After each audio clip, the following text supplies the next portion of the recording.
travail ici, c'est de garder, on va dire, les tilleuls de la taille en tétard. C'est-à-dire que vous avez uniquement les grosses boules. Et une fois que la feuille elle revient dessus, tout est vert. Et ça fait un beau petit dôme.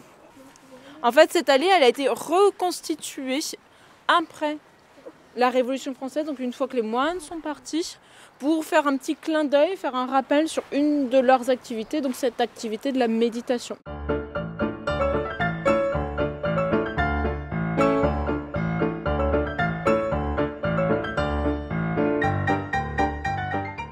Ces murs de clôture, bien évidemment, tant qu'il y a eu des moines, ça permettait de les cloîtrer, de les enfermer, de faire en sorte qu'ils vivent en autarcie à l'intérieur et séparés du reste du monde.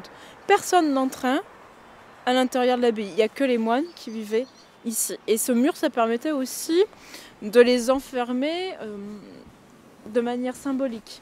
C'est-à-dire que le jardin qui leur permettait de vivre, que l'on a visité ensemble, c'était un jardin qui était proche du paradis. Il était parfait.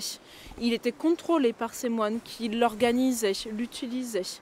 Alors que l'extérieur, ce qu'il y avait au-delà du mur, c'était la nature non contrôlée, c'était quelque chose qui allait contre justement le paradis qui était reconstitué à l'intérieur des murs.